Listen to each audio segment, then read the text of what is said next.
Kembali lagi di Cerita Cinta Channel. Jangan lupa like, comment, and subscribe ya. Terima kasih. Gaby menatap punggung George yang mulai menjauh dari sofa ketika ia mendengar langkah kaki pria itu. Kenapa aku harus berada pada pilihan yang sulit, Marvel atau pria bermulut sampah itu? Mana yang akan aku pilih? Hati dan pikiranku bertolak belakang semua. Hatiku memilih George, namun logikaku memilih Marvel. Gaby mendesahkan nafasnya melengkapi kebingungannya. Gaby buru-buru memiringkan tubuhnya menghadap sandaran sofa ketika pintu kamar George terdengar terbuka. Ia tak ingin terlihat tengah memperhatikan George. Akan besar kepala pria itu, pasti. Bunyi pertemuan antara sandal dengan lantai terdengar semakin mendekat ke arah Gaby. George datang membawakan selimut. Melihat Gaby yang sepertinya sudah tidur, ia langsung menutupi tubuh yang meringkuk itu dengan kain tebal di tangannya. Agar kau tak kedinginan, menepuk 3 kali bahu Gaby sebelum ia kembali ke kamarnya lagi. Sudah 1 jam lamanya, Gaby hanya membolak-balikan badannya. Ia tak bisa memejamkan mata dan berselancar ke alam mimpinya, lupa jika dirinya sudah ketergantungan dengan obat tidur. Mataku pasti akan hitam jika seperti ini terus. Percuma Gaby mencoba memejamkan matanya, ia tak akan bisa tidur. Ia pun memilih untuk membuka ponselnya, melihat-lihat video yang sudah ia posting di YouTube. Oh, jadi si pria bermulut sampah itu adalah pemilik akun by Max yang membeli desainku tahun lalu, gumam Gaby saat ia melihat komentar di salah satu videonya, kemudian memastikan ke emailnya dan membandingkan desainnya dengan hunian George. George membeli desain Gaby dengan 1 unit mobil Hummer H1 yang dikirim langsung ke universitas oleh dealer tempat George membelinya. Gaby memang sengaja tak ingin bertransaksi langsung oleh penggemar di YouTube-nya, sehingga ia sengaja meminta dikirim ke tempatnya kuliah dan meninggalkan langsung ke satpam. Gaby berdecak. Ternyata pria itu salah satu sumber penghasil kekayaanku.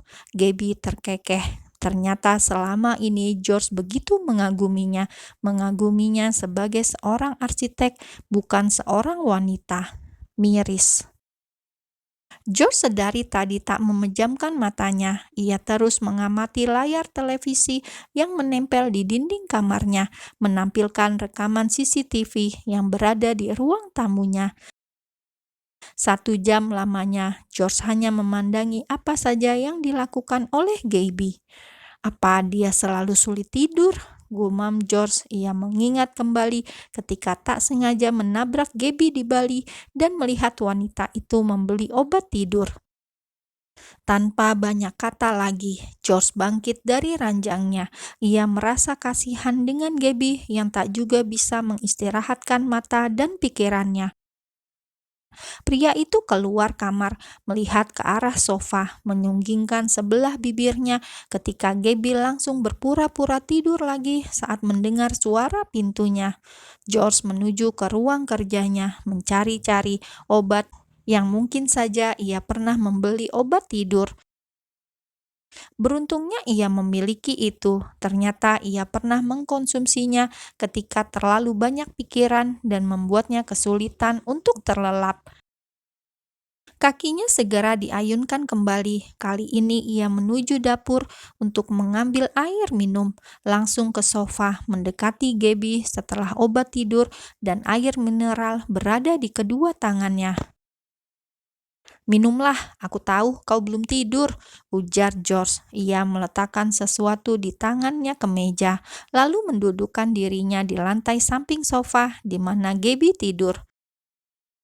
Gaby bergeming. Ia tak ingin ketahuan jika tengah berpura-pura tidur. "Sudahlah, aku melihat semua yang kau lakukan dari CCTV, jadi tak perlu kau berakting lagi," cicit George. Gaby mendengus. Ternyata ia ketahuan. Ia lupa jika orang kaya pasti menaruh CCTV di mana-mana. Ia membuka kelopak matanya dan menatap tak suka pada George. Tentu saja dia malu. Ia malu jika nantinya George tahu dia memperhatikan pria itu. George meletakkan tangannya di sofa, menyandarkan tubuh sebelah kanannya di sana, menatap teduh Gaby yang terlihat tak suka dengannya. "Kau pasti kesulitan untuk tidur, kan?" tanyanya. "Bukan urusanmu," tampik Gaby. Ia mendudukkan tubuhnya. "Kau masih saja galak, padahal aku sudah tak kasar dan dingin lagi denganmu. Apa kau tak bisa merubah sifatmu juga seperti aku? Jika yang kau lakukan itu tak ikhlas, lebih baik kau tak perlu susah payah merubah sesuatu yang bukan kepribadianmu. Aku memang seperti ini, galak. Kau suka, silakan. Tak suka, ya sudah." Jika George memang mencintai Gaby, pasti akan menerima apapun kondisi Gaby. Bahkan Marvel saja tak pernah mempermasalahkan Gaby yang galak dan selalu menolak Marvel. Justru Marvel selalu berusaha untuk mendapatkan hati Gaby. "Bukankah wanita lebih anggun jika lembut?" George menaikkan kedua alisnya, seolah membenarkan argumennya yang berupa pertanyaan itu. "Wanita mana yang kau maksud?" "Semua wanita. Bukankah wanita memang seharusnya penuh kelembutan dan perhatian? Catherine selalu memperlakukanku seperti itu, hingga aku bisa nyaman dengannya." Jelas George seolah merasa tak ada yang salah dengan ucapannya. Ia ingin Gaby memperlakukannya dengan lembut dan perhatian, seperti ketika wanita itu kecil dulu, bisa membuat bahagia dan melupakan kesedihannya.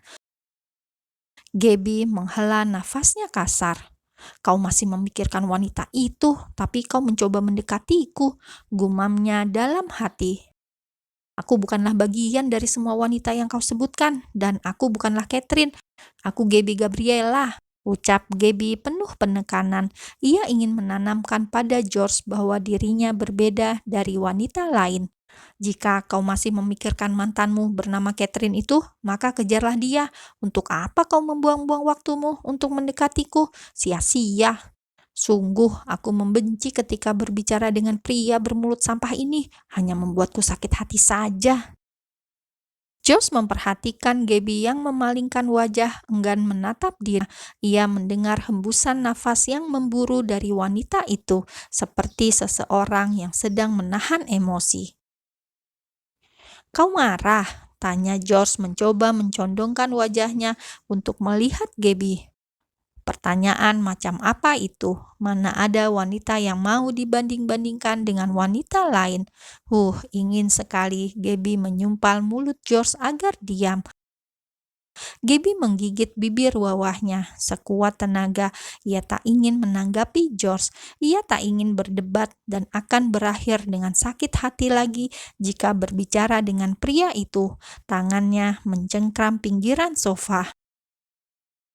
George memegang pundak Gaby, memalingkan pandangan wanita itu untuk menghadap ke arahnya. Gaby tetap mencoba memalingkan pandangannya. Matanya kini memerah. Ia tak ingin terlihat tengah menahan sesuatu yang cair di balik kelopak matanya. Ia menarik nafasnya dalam-dalam, lalu menghembuskannya perlahan, mencoba menetralisir gejolak yang melanda hatinya. Ketika Gaby sudah merasa lebih baik, ia memberanikan diri untuk menatap George. "Kau punya otak, gunakanlah untuk berpikir terlebih dahulu sebelum berucap. Coba, jika kau menyukai seseorang dan orang itu membandingkanmu dengan pria lain, apa yang kau rasakan?" Gaby menampik kedua tangan George yang berada di pundaknya. Pandangannya kini serius menunggu jawaban. George sedikit mengulam senyumnya. Ia senang, artinya Gaby menyukainya jika diserap dari perkataan wanita itu yang baru saja dilontarkan untuknya. "Aku tak masalah asal dia menyukaiku.